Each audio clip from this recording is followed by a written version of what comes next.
I'm gonna start my speech in 3, 2. Sorry. POI preference to chat. I'm gonna start my speech in 3, 2, 1. OG's case is not exclusive, right? Because we say that if they want to push the burden to us, that's saying that, okay, all colonialisms are always 100% bad, are always going to be 100% defensive, then,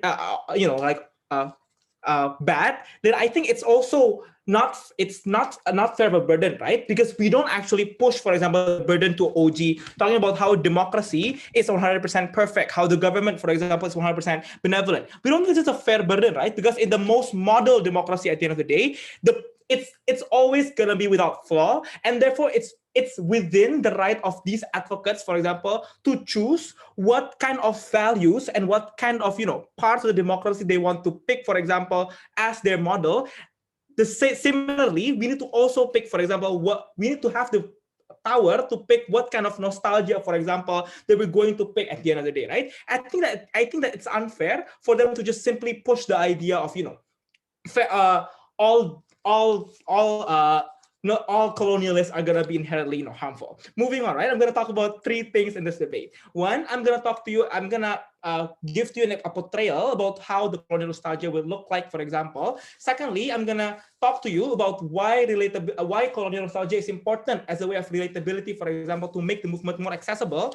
Thirdly, I'm gonna talk to you why this creates a precedence. This nostalgia is a form of benchmark that allows our movement to become more actionable, for example, that actually becomes it's seen as something that's feasible to actually be implemented, right? But before that, several portrayal negate several of OG's case, right? One, within the nostalgia that we want is that we're going to, make sure that colonial nostalgia is going to be integrated to advocacy, right? It looks like, using in Hong Kong, using Britain flag, for example, as a form of accessory, for example, to symbolizes the freedom and fight that we have to acquire what was once the glory days of Hong Kong, for example, or referencing to programs and policies made in the past that has been proven to work and has been proven to actually be popular, for example, but was taken away by the current regime, for example, who is not necessarily democratic. So we're going to constantly reference, for example, nostalgic things that happened in Colonial, in the colonial era, for example, that has been proven to work at the end of the day, right? But secondly, this motion is applied in countries where the democracy is bad, right? But also in the past, there was colonials, for example, who introduced the idea of democracy, who at the end of the day, and therefore the need to change, the urgency to change is inherently dire. But thirdly, it's also important to know that the nostalgia doesn't happen in a vacuum, right?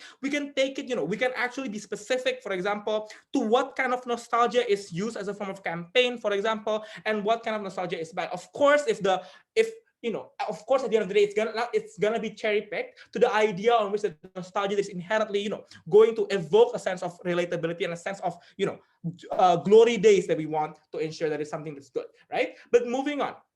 So inherently, I think we need to talk about the debate talks about which movement is inherently going to be more palatable, for example, to people to actually become actionable, right? This leads me nicely to my first argument, why this movement is relatable, right? With currently in Hong Kong, for example, people are fighting, for example, tooth and nail to get it back, for example. People are constantly fighting democracy in a way that is, highly dangerous, and therefore they need some kind of, push that allows them to actually want to fight, for example, to want to actually go out to the streets and to actually fight the police and so on and so forth, right? We think that colonial nostalgia is an important symbolism to actually support the narrative of fighting, right?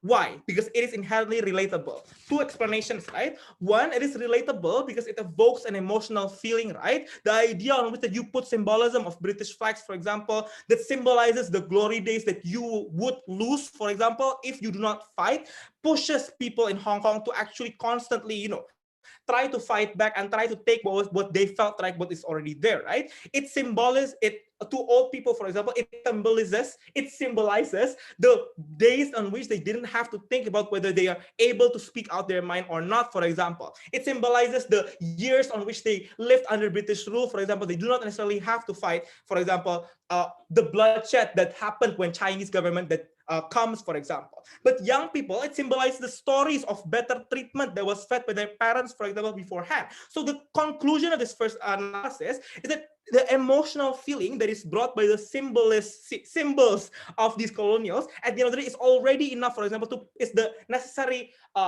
push that incentivizes people to actually do, for example, these particular fights, right? But secondly, it acts as a concrete reference, right? People have a concrete idea about what kind of leadership they wanted that they had before, that they lost, for example, and they want to get back. People are more likely to fight for something they are clearly know about, for example, because they've already experienced it. Something that happened back then, that they know the stories of, for example, and therefore they're able to just see that this is something that I need to fight for example. So at the end of the day, people are able to imagine it, right? It is important because relatability makes accessibility, right? People are able to access the core of the movement, for example, because they know, for example, what they're fighting for is something that they understand, something that emotionally moves them, and then people are able, for example, to join the fight because people know, for example, something that inherently affects them and something that emotionally evokes them, for example, to do these particular things, right? This is important because it is one of the core movements of one of the core, ideas of movement. We need to allow, for example, people to actually want to feel included in the movement. People feel like this is a fight that concerns them. Therefore, they want to, for example, sacrifice things to actually acquire that goal because they feel like this is a fight that needs them, for example, to fight. Right? The inclusivity is better on our side, exactly because it allows emotional idea. Right? On their side, there is no inherently exclusivity. Right? We don't think that. We think that joining together in common suffering against a certain regime is something that also can happen on our side, right? Because in Hong Kong, people are joined together to fight China, for example. So at the end of the day, our side also gets the benefit of government talking about joint fight together, but there's also an extra incentive of the emotional imagination that actually pushes them to actually fight, right? But secondly, why colonial nostalgia creates benchmark to make the movement more actionable, right? We think that as a movement, we need to constantly be able to assure people that our movement is feasible to actually be implemented. Colonial nostalgia does this because at the end of the day, the movement allows, we are able to provide evidence, right, of policies that has happened before as a benchmark. So when people criticize us that no, democracy is something that is, inherently huge and would never be accessible or feasible, we can just simply prove to them, right, that no, right, back then, this kind of movement has happened before. This kind of policy and has happened in the past, for example, and therefore there is data that backs us exactly because history has provided us evidence. So very proud to oppose.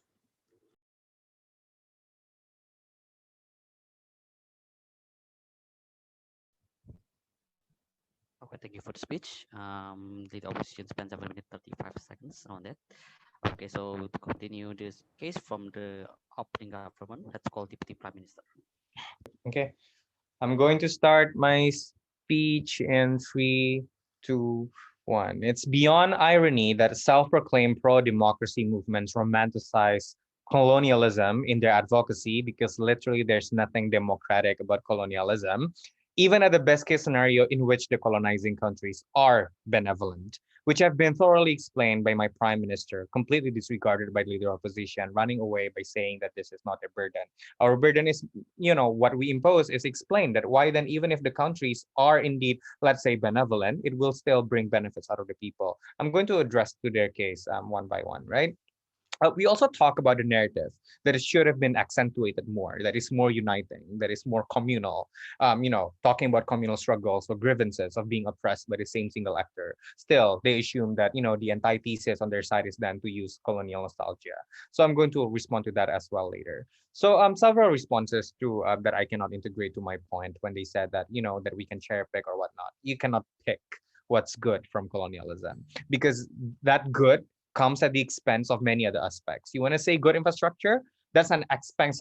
That's at the expense of many poor workers whose families might still live to this day and see their parents taken away to build that land structure you very much like. So colonialism cannot be cherry picked because the system as a whole contains not only benefits, but at the same time that benefits were accrued from destruction, bloodshed, and division. So symbol on their side means bull beep, because we don't think that how all of those things will correlate. Their burden is to explain that why then the symbol, why this reference or whatnot will immediately result in a better advocacy. So that's literally the burden that they need to explain. So until they answer that, I refuse to respond to that because it's literally no point for that. So let's talk about OG's contribution, right? About two things. Number one, how the narrative is divisive in nature, and number two, that how using this narrative literally gets you nowhere. On the first point about how the narrative is divisive in nature, the reason why your narrative needs to be consistent of the values that you want to champion, in this case, democracy, is because you really want the people to rally with you for you to win the cause. Colonial nostalgia at best only sides with certain parts of the society that my PM has explained, such as how the Tutsi clan, for example, was more favored because of their more fair or fairer skin color, which arguably resulted in one of the bloodiest clan wars ever in a colonized land. So since Tutsi was more favored, for example, it's only natural that Tutsi or the people from this clan would be the one who cried for colonial nostalgia. It's just one example. So the narrative alone robs many protection and care for the oppressed, even more that was not being taken care of by the colonizers in the past. So there's no way a pro-democratic movement can be encompassing if they utilize colonial nostalgia due to its inherently exclusionary nature. And if you are pro-democracy, but you are exclusionary, then there's literally no point to do it. The antithesis to fighting your oppressor is not to romanticize colonialism. It's to utilize a uniting factor that is accepted by everyone. So we are more than happy to throw the burden to team opposition, both opening and closing. Why then colonial nostalgia is the best antithesis to our side, or the best way, if not the only way, to fight your oppressor, when literally there are other alternatives, because your struggles are contextual to that moment of oppression, and being nostalgic will not get you anywhere. So it's much more sustainable if you focus on one uniting factor that everyone can agree on, instead of crying for something that definitely benefits only certain parts of the society. So we can take a further look at how the poor in colonized countries are left with no room to have lands, for example. As back then, farmers couldn't have lands because of unfair impositions and separations by colonizing countries. So there's no way colonial nostalgia brings value to your advocacy due to its divisive nature. How only the rich or the more favored can have those benefits. How people, let's say in my hometown, because of this, Malay thingy, prefer being colonized by the Dutch. Again, because we thought the Dutch, they're literally dirt poor. But that's exactly the price they had to pay for siding with colonizers in the past for the sake of maintaining their power structure in the society. This is the reason that why it's literally not sustainable for you to do so, because this does not unite the people and it induces trauma to some parts of the society. But division is not something that you need, because in order for you to fight back oppression is to make everyone align on the same page. Otherwise, you're not going to bring results. For example, it's easier for China to manipulate people who come from groups that were oppressed by colonialism in the past, that look, people who seemingly care about your democracy and freedom turns out to be completely ignorant, so you better side with us. That's pretty much likely, because we all know how China manipulates narratives through media control and influence. So that's why we question that why then this can unite the people. Second, contribution then is about how it literally gets you nowhere. We don't understand what's expected out of this form of advocacy. Of course, it's their burden, because in order for us to achieve something, we need to use this advocacy. But then we still did not hear what's this something that they want to achieve on their side, right? So, okay, they said that it's symbolism, reference, and whatnot. This is to respond to their case, right?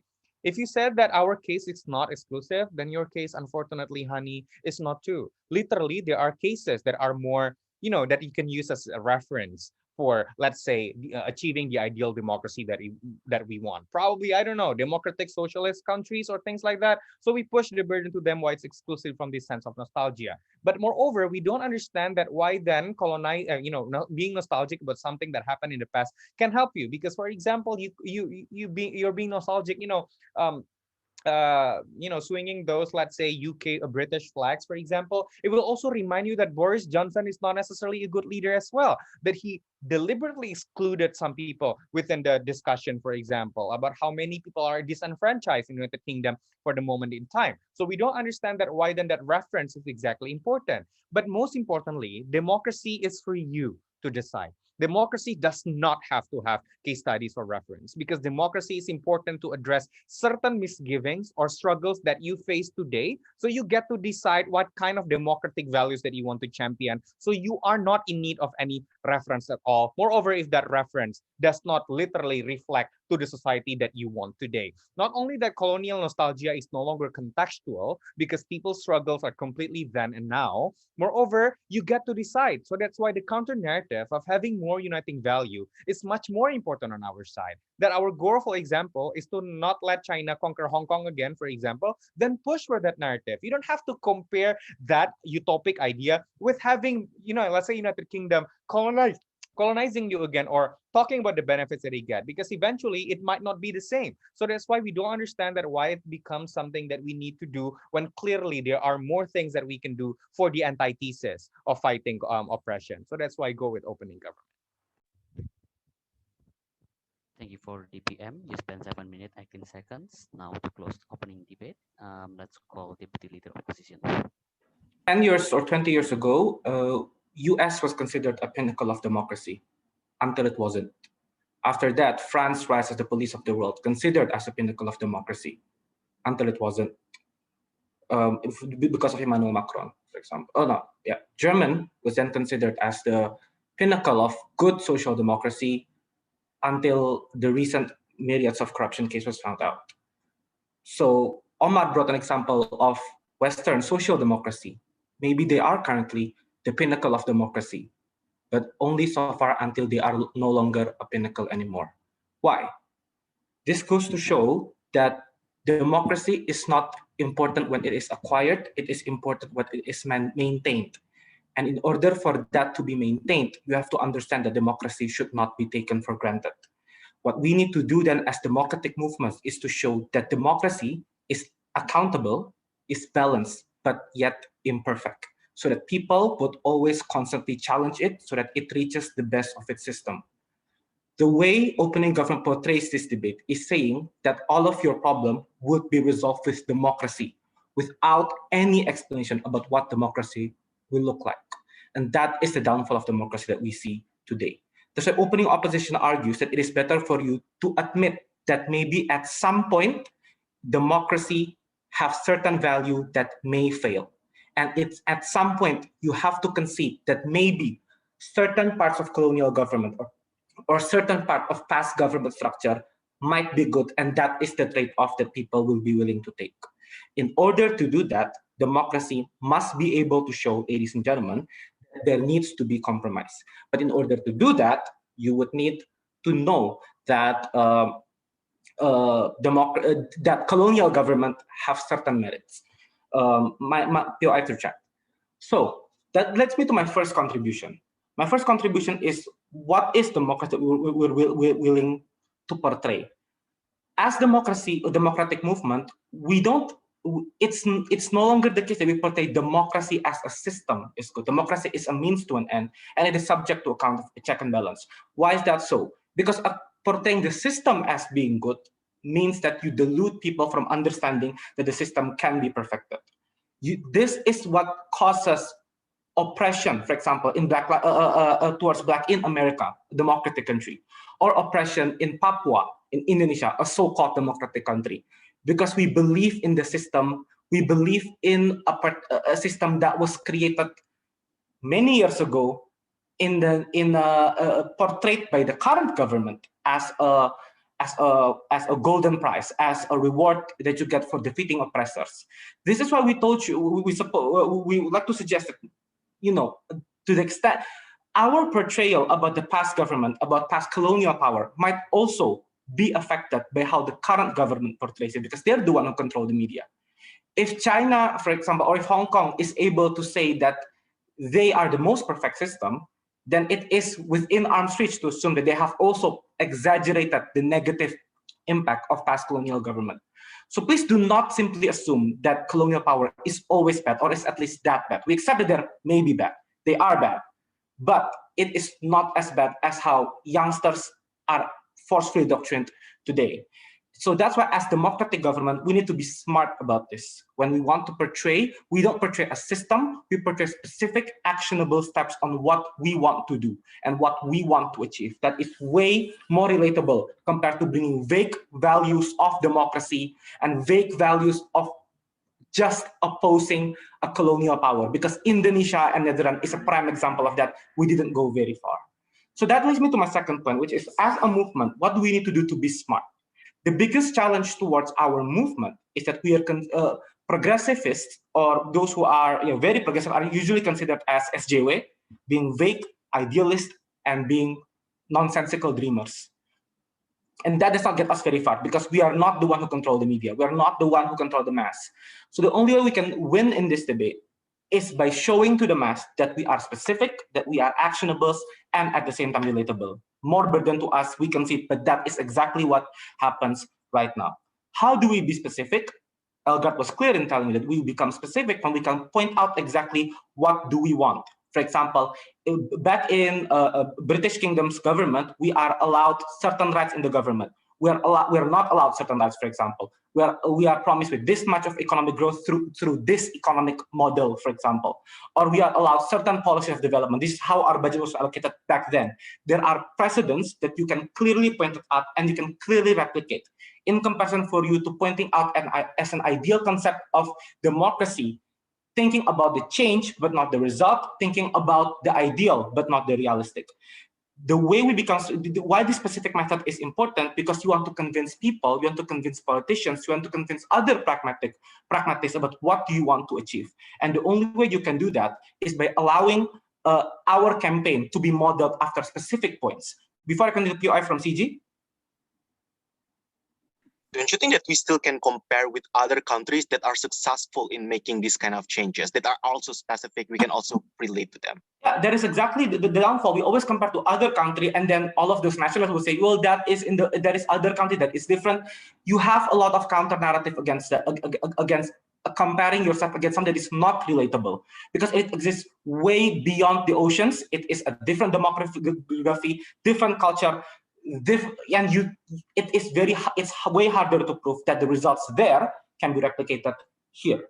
That's why Elgar told you that you need to be relatable, because there are some part of the demography that lived during those era. And we're not asking much. We're not asking you to change into something that is beyond your grasp, that requires a lot of money. We ask you to remember your past self, which is something that you have achieved before, something that exists in our country, something that some part of the society already enjoys in the past. This is way more specific, and because of it, it is more actionable, and because of it, it is more relatable.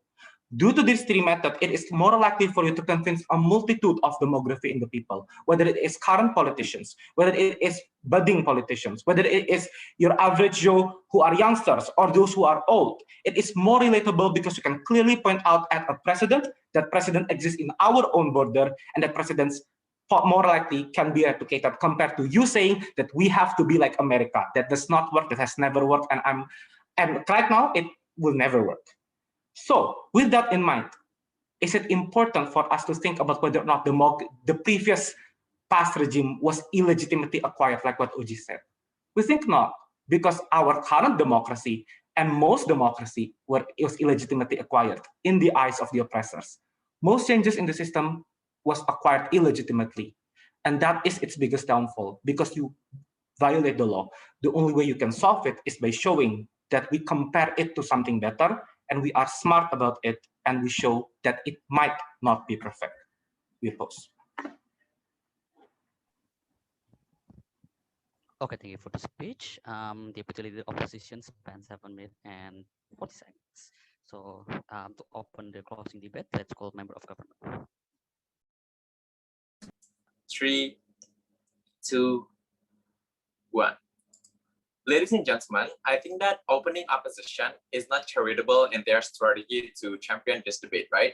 Because I think the only colonial nostalgia that they want to defend, that they want to clarify under their side of the house, is British, for example, giving us a certain authority in the government back in the past, that we are promised to certain economic growth and so on and so forth.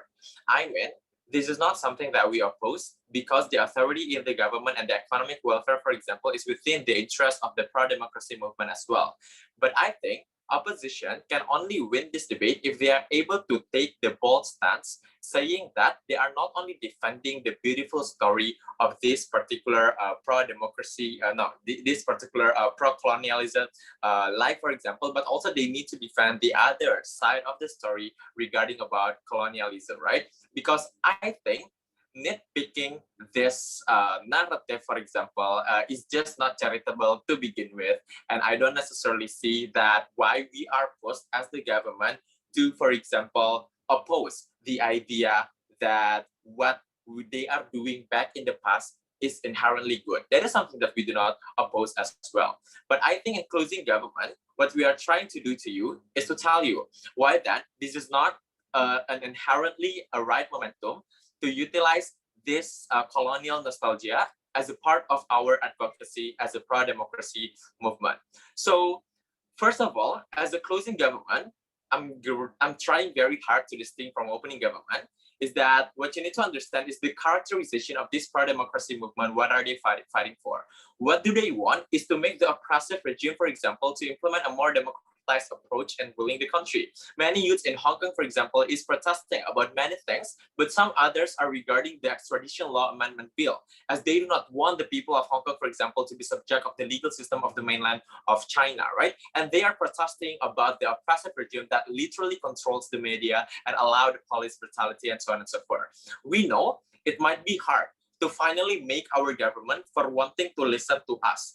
But at the very least, what we can do is that not to add any more troubles by comparing the incumbent with the literal people who attacked Hong Kong people back in the past, right? I think that if anything, this is what makes the incumbent to have their anger triggered and attack us even further, ladies and gentlemen. There are several reasons, and also there are several things as to why this is not a good strategy for the pro-democracy movements to begin with. I think that it's because what you do under opposition is to glorify the past life of colonialism, where Hong Kong life, saying that Hong Kong life, for example, is much better comparatively the life of Hong Kong under the incumbent government, right? We see that this is not true, especially when during colonial era, our people are being enslaved, ladies and gentlemen, right? So if anything, if you're saying that your life back in the past is much more beautiful comparatively your life right now, I think that this actually disrespect and devalue the contributions of Hong Kong national heroes, for example, to be able to wanting to separate from the British colonials, ladies and gentlemen, saying that what they are doing is indeed making the life of the Hong Kong citizens to be worse, right? So I think that this is principally unjustified, because especially our heroes, for example, has done so many things to separate us from the enslavement of the British Empire, right? We see that this is also unjustified because at the very least, as a pro-democracy movement, if you cannot do anything to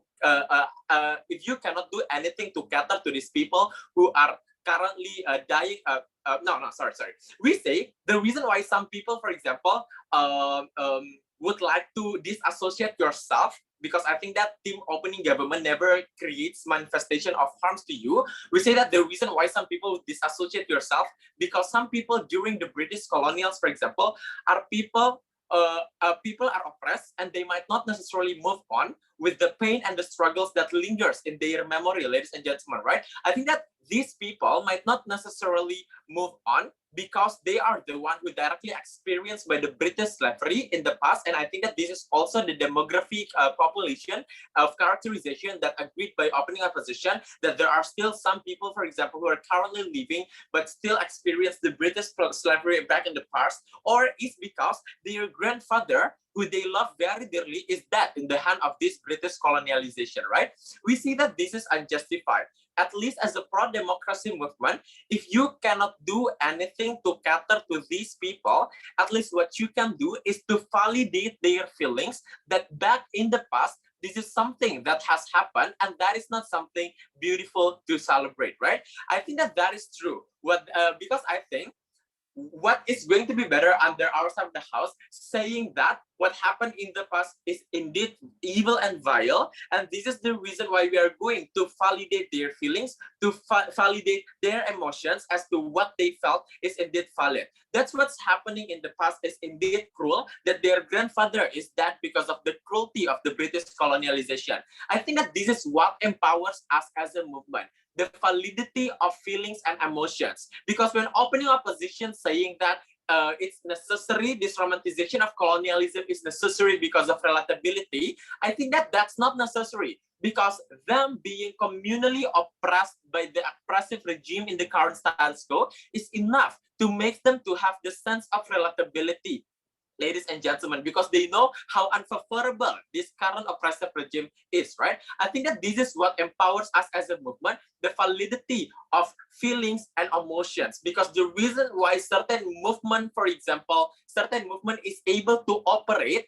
is because there is a sense of validity that your struggles that you are facing is indeed valid, because this is the reason why it fuels up the operationalization of social movement. It's not about relatability, but it's about the validity of feelings that you are currently felt, right?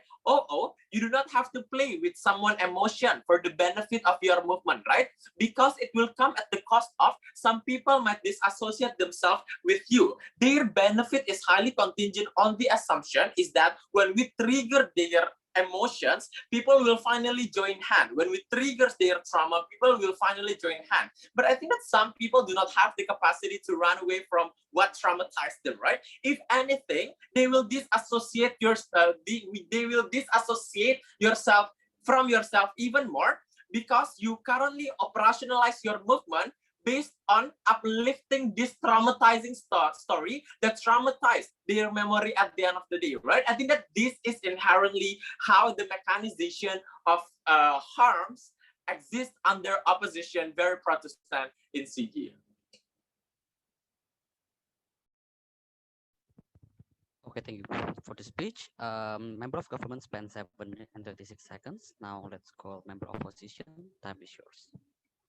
In 1, 2, 3 panels, I think we can leave the opening debate and also Suji, because clearly they still debate whether colonialism is a bad or a good thing, right? I think that is very uncharitable to opposition bench, because this debate needs to concede that colonizer to some extent has some exploitation and wrongdoing. Some of them even did murder and genocide, right? And I think that is very uncharitable for them to push opposition bench in order to explain why this type of actions needs to be defended, right? But the situation that we are dealing with right now is that the government increasingly mimic the action of colonizer, and that's why the urgency exists. That this debate needs to talk about in fighting authoritarian government, should we compare them to colonizer or not? And colonial nostalgia is the only one way we'll be able to make parallel of this government with the colonizer, and even in doing this colonialization, the colonizer was even doing it much better. So we think that is the debate that we need to have today, and clearly CG especially does not engage at all to this virtue, right? I think OG extended the graph. I think that on CO, what we are going to have is that we are extending the gravity of the problem. In the speech, I'm also going to give extension on how this helped delegitimize the current strongman leader in authoritarian government and how they obtain their power. Several disclaimer, right? Number one, we think that on CO, the colonial nostalgia will be healthy and not romanticizing or even justifying the murder or genocide that happens. Why? Because the current narrative of anti-colonialism is very huge, right? And that is weaponized and utilized for this strongman leader to have anti-Western agenda and anti-democracy sentiment for this current authoritarian government, that they guilt trip the society to obey and comply, because back then in the past, I help you, I lead this country to go out from colonial era. So I think that this type of exacerbating the harm that colonial did back then exists right now, and that's why the opening debate forgets to discuss, right? I think OO mentioned a bit about indoctrination to some people and some society through education, for example, but I don't understand why right now this is going to give and extend power to current government as justifying their authoritarian action. So we think that right now, colonial nostalgia that we're going to have on CO is going to be different with OO, right? Because first of all, we're going to compare the action that's done by the old colonizer and also the new colonizer. And we think that right now what's going to happen is that we're going to be able to increase the sense of urgency and gravity in terms of why they're doing the exact same thing and even worse. But second of all, we're also going to equip on how the current authoritarian government is doing the same tactic that the past colonizer did, that they are justifying their action with infrastructure development, like what China did, or justifying that by having order, which is what colonizer did to you, right? So we think that is just the same, and that's why colonial nostalgia is important. No, thank you. Now, I have one point of rebuttal to OG, right? Because I think the biggest assumption from OG is that as democratic groups, you will always stick to the idealist strategy. There are faults in this argument, right? Because they assume that pro-democratic movement will always be idealistic, while the movement has violated the virtues of democracy during our movement a lot of times. We have witnessed the use of violence, extending term limits for indigenous president in Bolivia, for example. And that's why we think that using the non-democratic way in order to create an urgency to some people that might not be directly impacted to your causes is very important for people to support your causes. And that's why OG argument has failed. Now, there's a discussion in the rest of the debate, right? Talking about there are other alternatives. I think this debate has reached a deadlock. Why? Because OG talk about there are comparisons between other countries, right? You can compare with other countries that have better democracy. On all, you say that nostalgia is better because it's relatable. I think that both of these arguments are not constructive for the debate because opening debate focus too much on which one is going to be able to fathom the sense of reality. The fact is that colonialism era and oppression era has the same common denominator, which is you are unable to grasp the full picture of the current situation due to the lack of information that is being spread to the society, both in colonialism era and oppression era. You see the censorship of media, for example. So we think the only solution is that when you see in CO, right, when you actively delegitimizing current authoritarian government and how they obtain power, which is they exacerbate or they overestimate and make it their branding and public image that they are the one that is very contributive against past colonizer, right? And we think that is the only one way we will be able to actively delegitimizing the power of this current authoritarian government. And that's why we think that the current alternative from government bench is not going to work. Now, going to my extension, right? I'm going to talk about how this is going to delegitimize the power of current authoritarian government. In most countries like Venezuela, Hong Kong, Cuba, the authority get their power from opposing colonialism, that they tend to brand their public image surrounds the anti-colonialism era, that they use their strongman persona to justify their oppression by saying that this is for the greater good. I once make this power, and this power is functional and beneficial for all of you because this gets us from the colonialism era. But the fact is that they are using and weaponizing this new power in order to create a new form of colonialism, right? And we think that nostalgia to colonial era is the only one way we will be able to get rid of our cognitive dissonance because of the long era of brainwashing from this authoritarian government, right? And we think that's how we let go of that. But second of all, right now they are creating notion of common enemy, which is the colonizer, right? Because when you have common enemy, you tend to overlook the operation in your own country. The way that this government operates is that they constantly antagonize the colonizer, which we agree that they did some wrong, but they are actively exacerbating the harm that colonizer entails to the country, right? To enrich their own power in their own country. So we think that's not going to happen. So on CO, what you get is that now we can make people realize that their enemy is not left wing or feminism or LGBTQ, but their own leader who have been utilizing and weaponizing the anti-colonial sentiment for their own power. And that's why we're very proud to oppose this debate.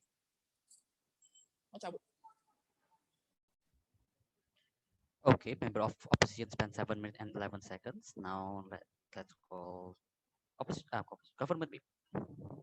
Start my speech, my Chrome 2 1.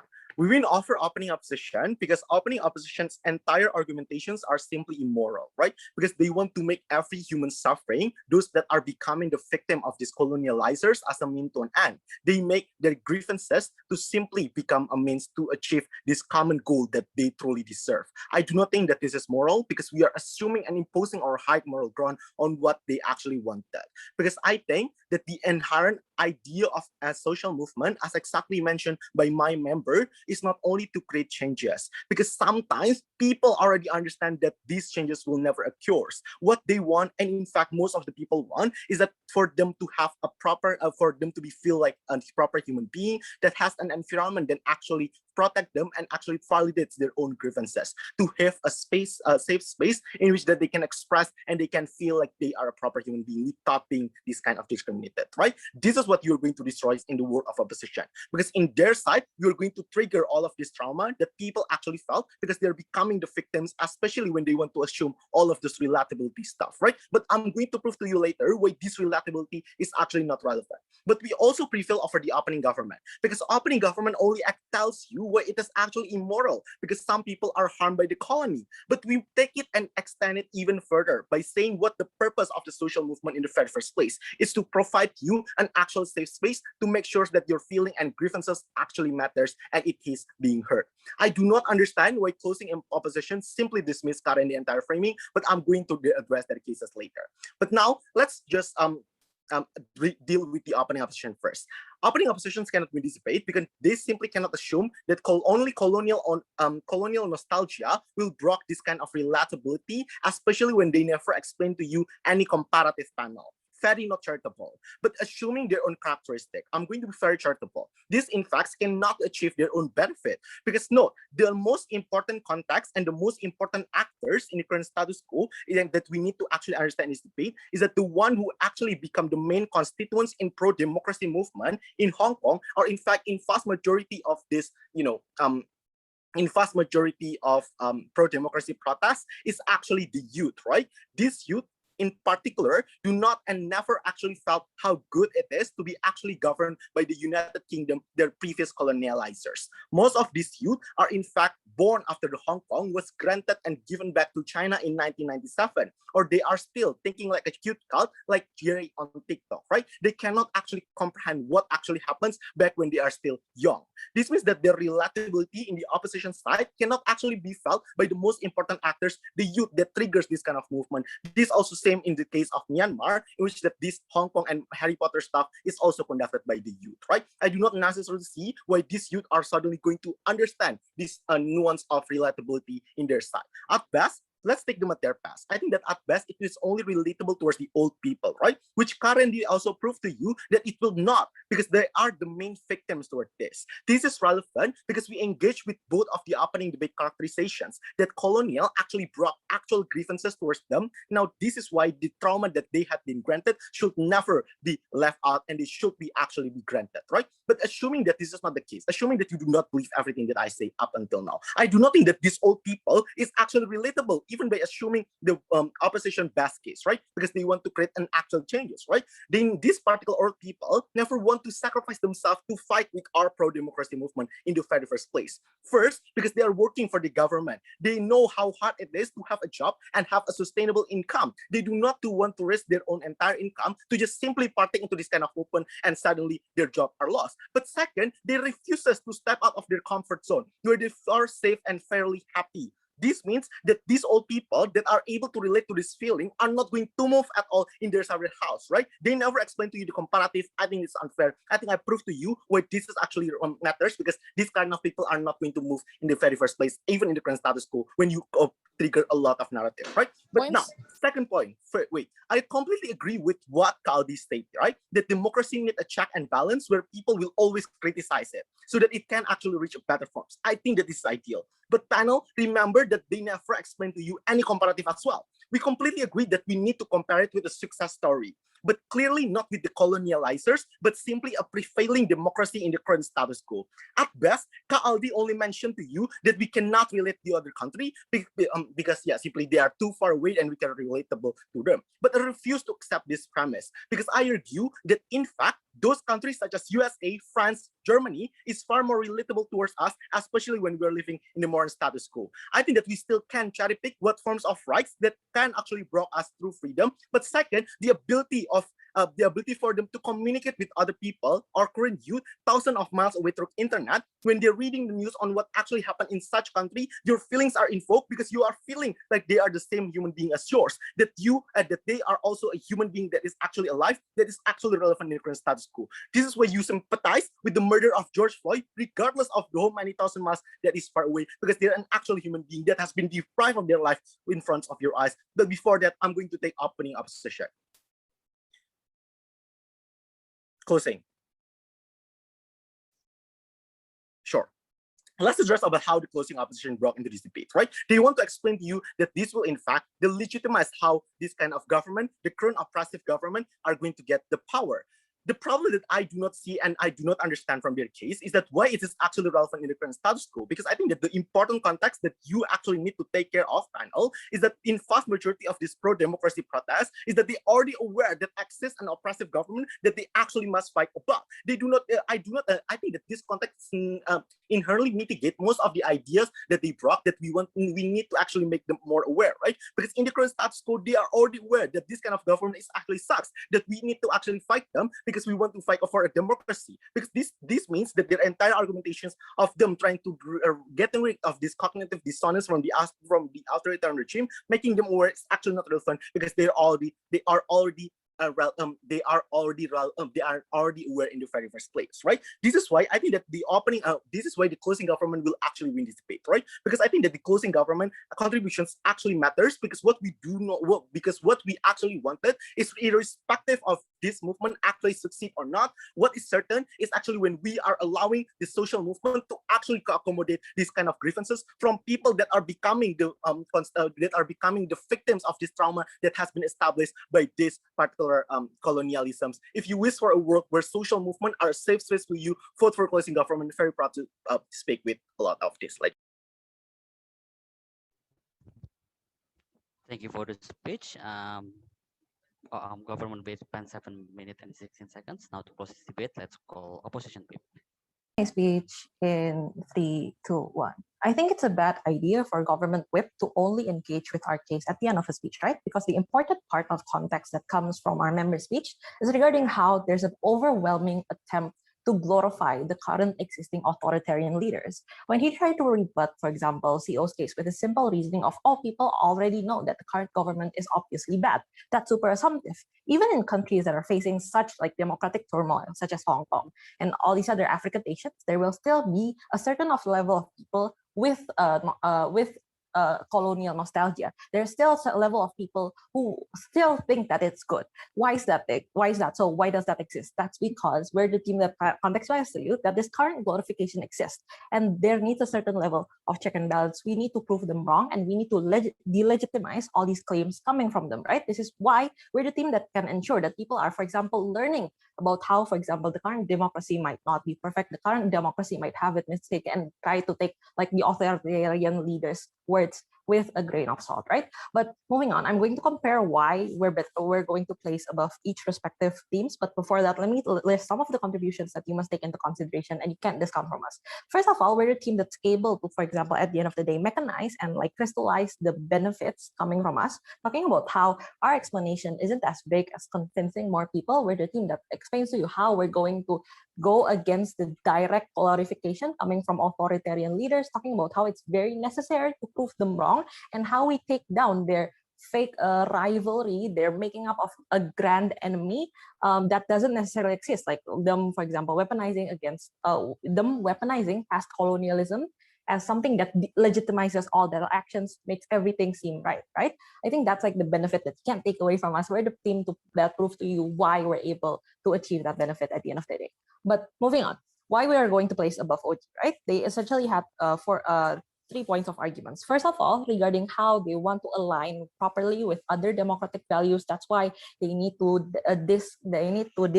disannounce, disavow the existing way that they claim coming from past colonialization, talking about how the process was being forced and so on and so forth.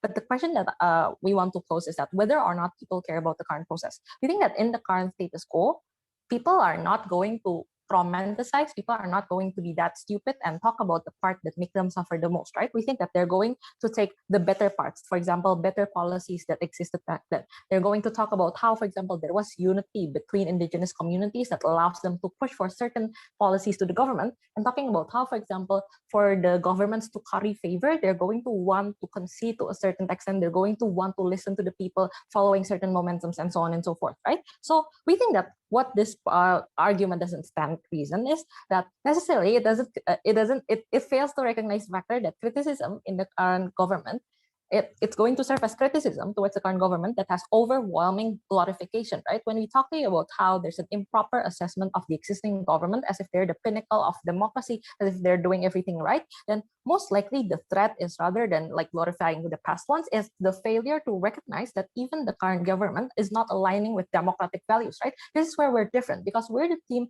because on our side of the house, in CO, you're going to be able to highlight the differences between current governments and like past colonials, right? Even if we don't get to the point where we acknowledge that their policies will good and will try to implement them in the current status quo, you're going to be able to recognize the harms that they impose on the people and how you most likely don't want that. So this point doesn't stand. Second of all, when they talk about the existence of elitism in certain groups as a result of this, and eventually their harm is basically divisiveness within the movement, right? But here's the thing, when you have a pro-democratic movement or any kind of social movement, divisiveness within the movement will exist regardless, right? For example, you have the moderates and versus the radicals, right? People who are just okay with like getting rid of the extradition bill versus the people who like want entire and complete independence from China and so on and so forth, right? But the key element that comes from our case that makes it different, that makes the divisiveness less invasive, is that we're going to delegitimize the current authoritarian leaders, right? The narrative that you're going to push when you push for colonial nostalgia is going to be direct opposite with what your authoritarian leaders are trying to push to you, right? This is better in two ways. First of all, at least we're going to have the unity, right? That the people will concede that certain policies are good. We're going to concede that in the past we were all against these colonizers. In the past we had a certain level of compromise and so on and so forth. So there's a better level of like concession coming from that. But second of all, we think that this is better because we're going to be able to clearly distance ourselves from the authoritarian leaders, right? When you give narratives that is directly opposing and clashing against all these other leaders, you think that it's going to be good and gives you a lot more airtime as a pro-democracy movement and so on and so forth. Lastly, when they talk about finding a uniting factor that doesn't induce trauma, this will also like tackle CG's point regarding emotional trauma and so on and so forth.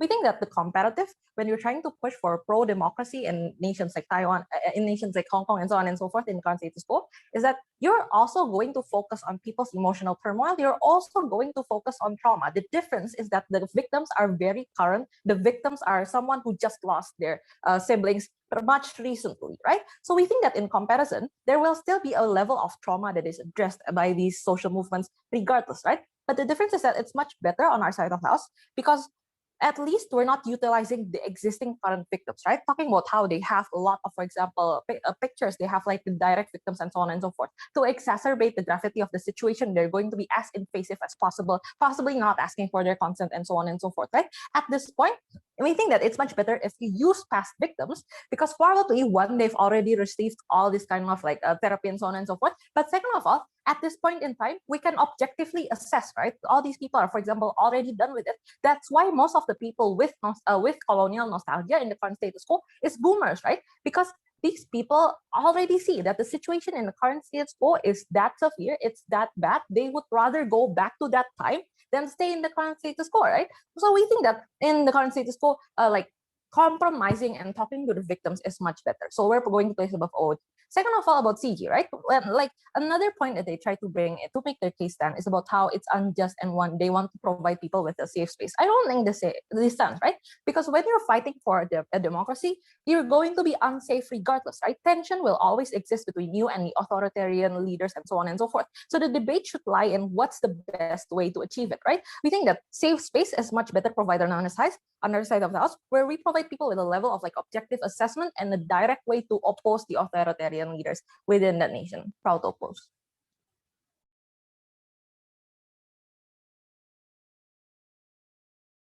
Now, let me start my verbal assessment. Before that, thank you so much for this debate. Especially, this is the first time I'm chairing quite heavyweight debates, especially when it's on sparring or they encounter many UI alumni. So yeah, it's my pleasure. My decision to debate to aid you all. Sharing.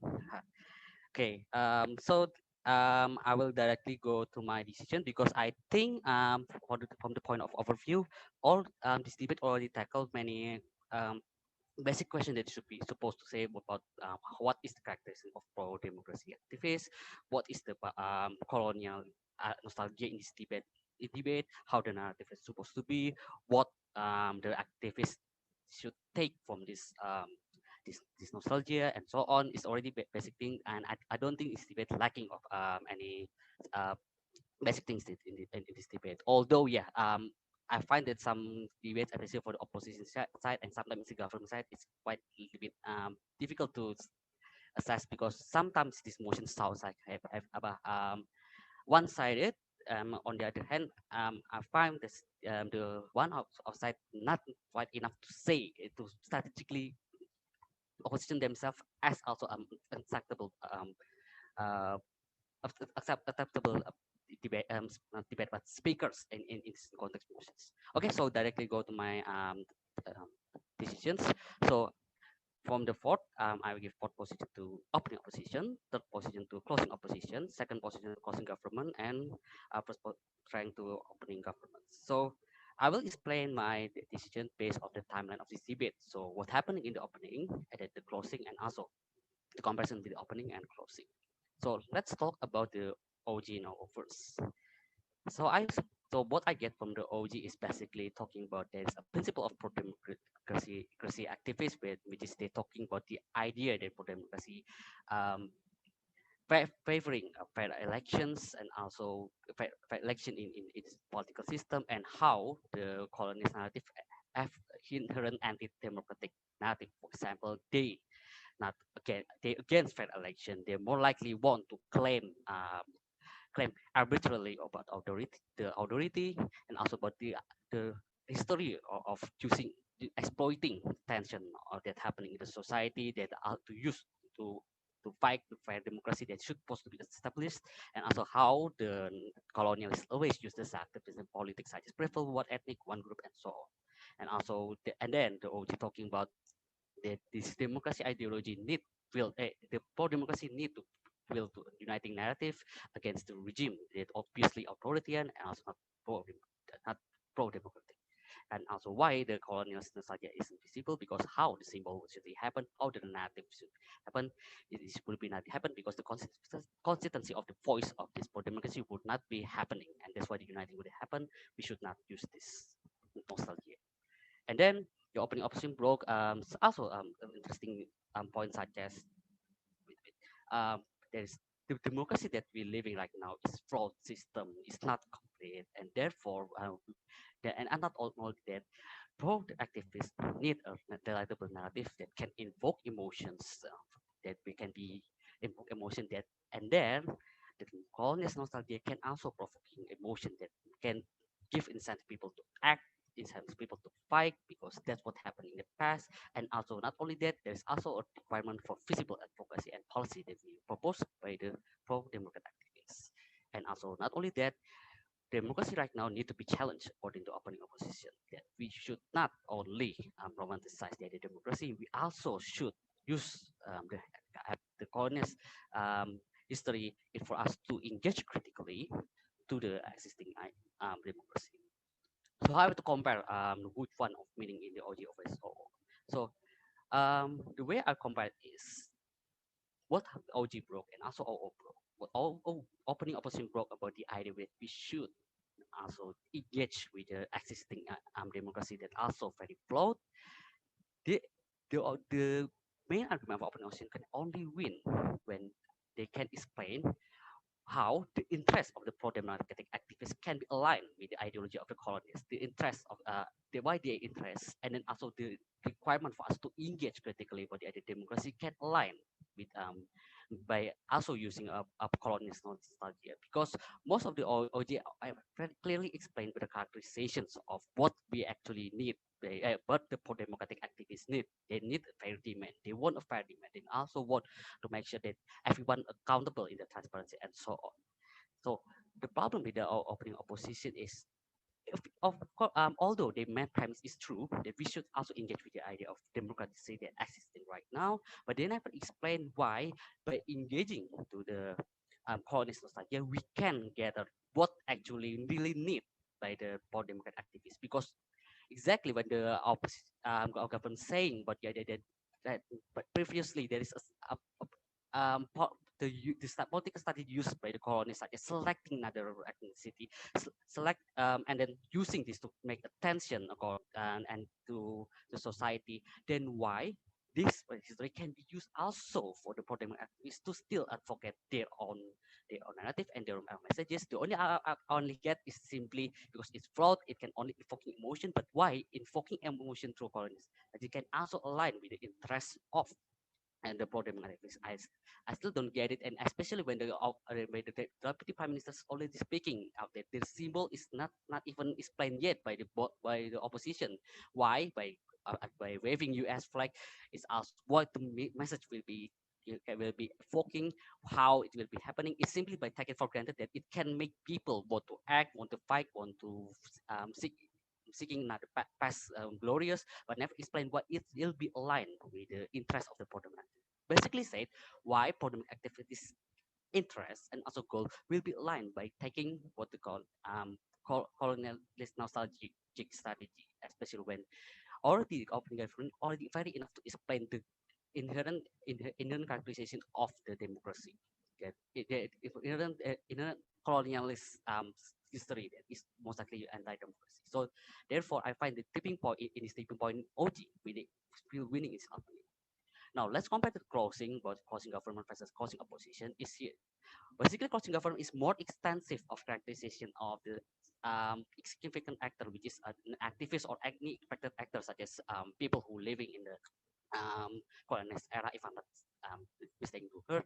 So basically, they explain why the past experience of the colonization harm some of the stakeholders, and also these people are the one democracy that need to be listened and need to be part of this pro-democratic power, pro-democratic masses, and that's why we cannot alienate them by using colonist narrative, and that's really dangerous. It will be hampering if we get a blunder and with against our ideology.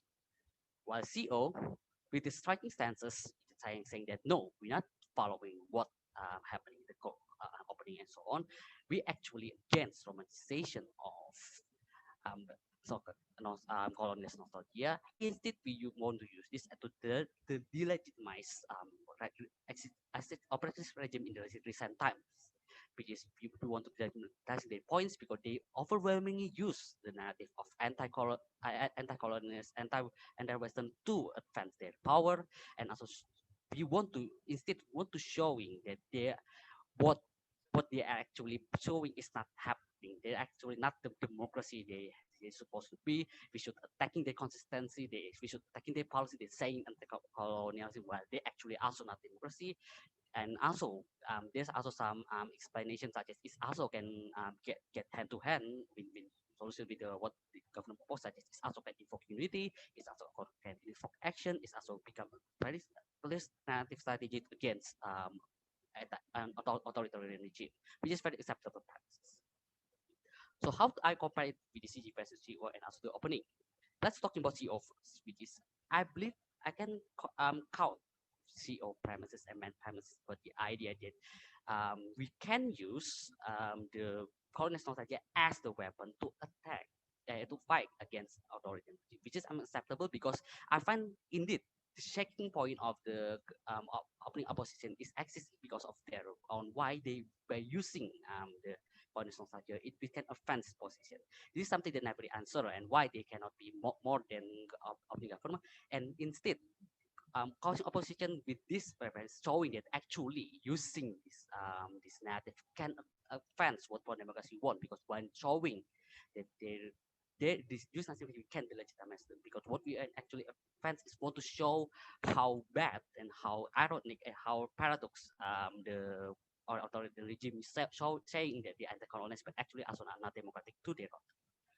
Yes. So, however, in order for the CO to win, the premises come from the entire government case is they have to show why their strategy, even as the premise is acceptable, why they can, how they can engage and elaborate their premises to be feasible. Because I find the study, the explanation of how it will be, how we use, how the application of this using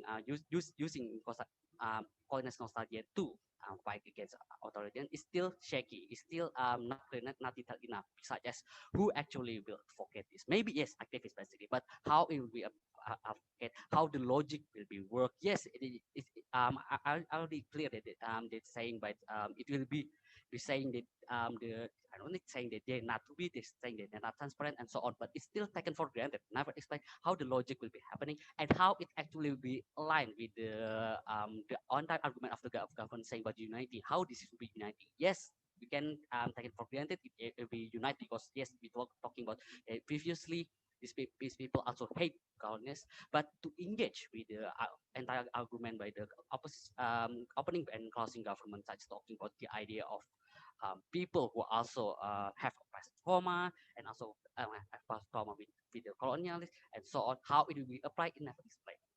It's out of not explained, but lack of being explained, and also how it will be fans to the goals of the political democracy is not being clearly explained to the goals. So that's why it's very still difficult for me to give uh, more point and more position to the post of government. It's still a very potential, but not yet. And then so therefore for CO, so therefore CO better with compared to the OO, but still not enough compared to the open entire government cases, especially when government already challenged about the idea of just open government talking about what kind of symbols that can be works, such as if you were waving a US flag and how it will be applied with the logic of using it as anti counter narrative to the legitimatum. It's never be explained. It's potential, but I find it's never explained very clearly until the politics. And also when talking about what kind of who the demography will be talking about being challenged by the CG as never being explained simply by saying, okay, there's also you people who la la la, but never explain clearly how entirely this strategy can be applied to really unite it very clearly. That's it. So now going to about CG. I find once again CG are better of providing more contribution in the actors on the debate. Talking about the significant actors. However, I find these contributions cannot be dismissed. But if I have to compare with opening government, is this basically most of the case of CG talking about the extension of the actor, more extensive and detailed characterization of the significant actor. They are also people who have past trauma. They are also people who are need to be emotionally validated. They are also empowerment who need safe space and so on. This cannot be dismissed. But if I have to compare with open government are more charitable in the most perspective, such as the open government talking about the idea of principle of colonialism itself and why the narrative is never can be explained. All CGS of obviously extended or why it will be giving harm, but it's not. It can, because government cannot more than just like what even the principle of colonialism is worse. What another aspect of the principle of colonialism will be harmful other than what the opening government said, and also talking the idea of consistent of messages. It is also something that important by talking by OG and but not being explained why the goals of this this for democratic pro democratic activists will be go on. I mean, oh, CG can be more contributive is talking why the consistency of the messages is needed by maybe it's like more because simply OG talking about only we need to consistent, not just directly cherry picking the idea of colonialists, but in CG it should have be more potentials extension more about why the concept of messages should be happening. I think it can be happen because by saying why the history of these people, how the policy will be happening, is also become not a weapon for CG to be better than OG. But unfortunately no. So therefore it's very close. But unfortunately I will give more meaning to the OG compared to CG. Basically said OG want to win because even their main point is still defended and not entirely engaging. CG win this debate entire compared to opposition because they have more extensive characteristic, but not more than contribution compared to OG.